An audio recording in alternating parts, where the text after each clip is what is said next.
Shalom, jumpa lagi bersama saya Pendeta Kristensia Notanubun dalam YouTube channel Klavos Sukacita.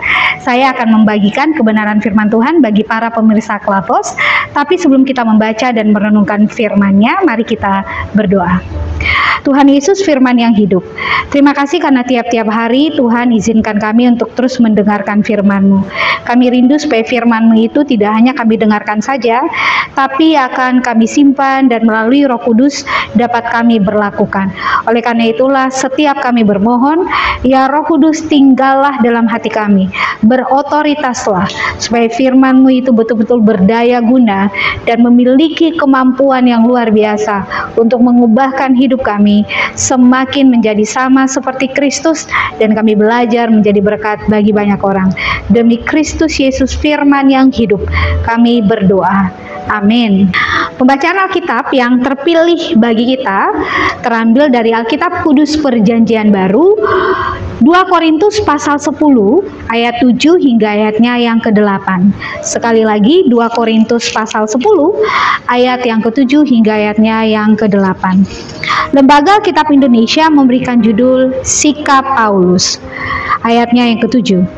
Tengoklah yang nyata di depan mata kamu. Kalau ada seorang benar-benar yakin bahwa ia adalah milik Kristus, hendaklah ia berpikir di dalam hatinya bahwa kami juga adalah milik Kristus sama seperti dia. Bahkan, jikalau aku agak berlebih-lebihan bermegah atas kuasa yang dikaruniakan Tuhan kepada kami untuk membangun dan bukan untuk meruntuhkan kamu, maka dalam hal itu aku tidak akan mendapat malu. Yang dikatakan berbahagia adalah kita semua yang mendengarkan firman Allah serta melaksanakannya.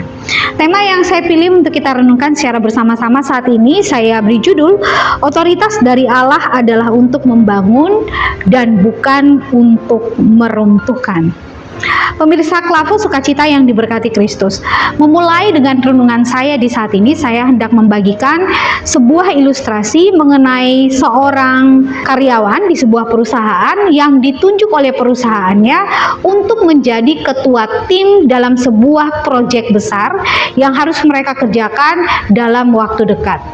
Sang pemimpin proyek ini diberikan otoritas atau kuasa sepenuhnya dari perusahaan supaya dia bisa kemudian mengakomodir dan mengkoordinir semua anggota timnya. Namun sayangnya beberapa di antara anggota timnya ada yang tidak menyukai sang pemimpin proyek ini. Jadi mereka kemudian menyebarkan kabar yang kurang baik, mereka memfitnah si pemimpin proyek ini. Namun yang luar biasanya adalah alih-alih menggunakan kekuasaannya untuk menindas atau menunjukkan kekuatan, sang pemimpin ini memilih untuk bersikap rendah hati. Dia mengarahkan timnya dengan sabar dan juga kasih. Dengan demikian, ia menunjukkan bahwa otoritas yang telah dia terima itu dia pakai bukanlah untuk meruntuhkan atau menakut-nakuti, tetapi sejatinya lah yang dia gunakan itu adalah untuk membangun dan juga mendukung. Pemirsa Klavos yang diberkati Tuhan Yesus, kalau kita baca keseluruhan dari 2 Korintus pasal 10 ayat 1 sampai 11, hal ini merupakan sikap Paulus kepada jemaat di sana. Rupanya ada banyak guru-guru palsu yang kemudian menyebarkan juga kabar yang kurang baik mengenai eksistensi Rasul Paulus. Oleh karena itulah ada banyak juga anggota jemaat yang mempertanyakan kerasulan daripada Rasul Paulus saat itu. Otoritas apa yang dibawa oleh Rasul Paulus saat itu? Dan pada ayat yang ke-7 sampai dengan ayat yang ke-8, Rasul Paulus berdiri dan membela dirinya sebagai sang rasul yang mendapatkan otoritas dari Tuhan, yang datang untuk membangun dan bukan untuk meruntuhkan. Nah, di sini Paulus men-stressing bahwa otoritas yang dia miliki sebagai seorang rasul lagi-lagi bukan berasal dari kemanusiaannya dia, karena kita tahu bagaimana Paulus yang dahulunya menjadi Saulus, ketika dia ditangkap oleh Yesus, dia betul-betul mengalami pembaruan hidup yang luar biasa. Paulus bilang, apa yang dahulu saya anggap untung, sekarang saya anggap rugi di dalam Kristus. Jadi Rasul Paulus bilang kalau dulu dia adalah orang yang suka mengejar-ngejar para pengikut Kristus, maka saat ini dia bukanlah orang yang menghancurkan jemaat, tetapi dengan otoritas dan karunia yang telah diberikan Kristus kepadanya, tugasnya adalah untuk membangun jemaat. Jemaat yang terkasih dalam Tuhan kita Yesus Kristus. Dalam hidup kita tiap-tiap hari, Tuhan tentu saja juga memberikan kepada kita tanggung jawab di berbagai aspek. Setiap kita, lagi-lagi pasti punya tanggung jawab masing-masing, karena kita diberikan otoritas. Katakanlah dalam rumah tangga, ya, otoritas tertinggi itu dipegang oleh orang tua, suami dan juga istri, yang tugasnya adalah mendidik anak-anak. Kalau kita ada dalam dunia kerja, otoritas tertinggi itu biasanya ada pada pimpinan kita, tapi juga pada sub-sub, ya, dinas yang ada. Kita juga bisa berlaku sebagai seorang pemimpin dalam hidup bermasyarakat juga. Dalam kepemimpinan kita dalam lingkup adat juga, kita tentu saja memiliki, ya, otoritas. Tapi belajar daripada Rasul Paulus, marilah kita kemudian menjalankan peran kita dengan hati yang melayani. Kuasa atau otoritas yang diberikan itu kemudian membuat kita tidak menjadi pongah, tapi membuat kita menjadi orang-orang yang rendah hati, yang berkomitmen untuk membangun orang lain dan bukan untuk merendahkan mereka. Lagi-lagi, Bapak Ibu, saudara-saudara dan saya dipanggil untuk menjadi berkat bagi orang lain. Yang harus kita tunjukkan bahwa dengan otoritas yang diberikan Tuhan kepada kita, itu kita gunakan untuk kebaikan mereka dan bukan untuk keuntungan pribadi kita. Nah, tentu saja ketika kita berjalan dalam otoritas Tuhan dan juga pimpinan Tuhan, ada orang-orang yang tidak menyukai keberadaan kita karena kita membawa nama Yesus.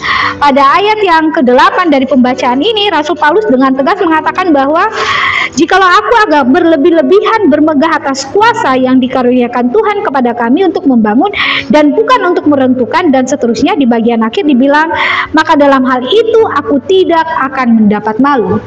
Jadi kalau kita berdiri dan melayani karena nama Tuhan, ya, janganlah kita kemudian merasa bahwa kita telah menindas orang lain. Kalau memang kita datang dan membangun karena nama Yesus, maka kita percaya bahwa pelayanan yang kita lakukan, pekerjaan baik yang kita kerjakan, itu akan menjadi berkat bagi banyak orang.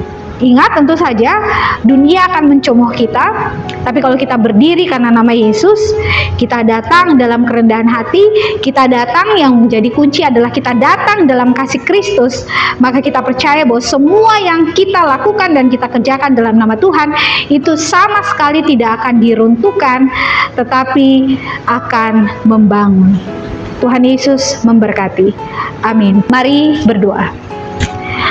Bapa kami yang di sorga, dalam Kristus Yesus firman yang hidup, kami bersyukur untuk firman-Mu yang telah disampaikan kepada kami semua, bahwa ketika kami menerima otoritas dari Tuhan, maka otoritas yang kami terima itu harus kami pakai bukan untuk menghancurkan, tapi untuk membangun.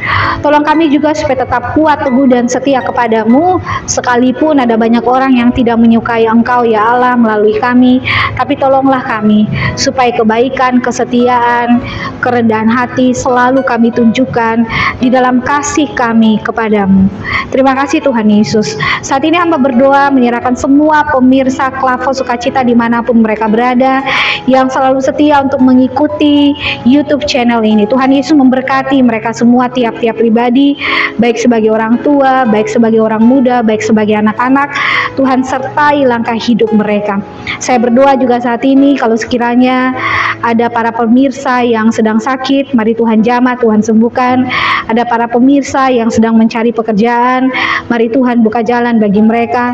Kalau ada di antara mereka yang terikat dengan roh-roh dunia ini, kami berdoa dalam nama Tuhan Yesus, bebaskanlah mereka, sehingga mereka menjadi orang-orang yang merdeka di dalam Engkau. Terima kasih Tuhan Yesus. Terima kasih Tuhan Yesus. Kami menyerahkan hidup kami sepenuhnya ke dalam tangan Tuhan di hari ini. Mari Tuhan, Engkau yang jaga, Engkau yang sertai, Engkau yang turut campur tangan, sehingga semua yang kami kerjakan, Tuhan Yesus buat berhasil adanya. Ini doa kami ya Allah. Kami mohon ampun untuk semua salah dan dosa. Dalam nama Tuhan Yesus, Juru Selamat kami yang hidup, kami berdoa. Amin. Terima kasih semuanya. Sampai jumpa dalam siaran berikutnya dan Tuhan Yesus memberkati. Bye.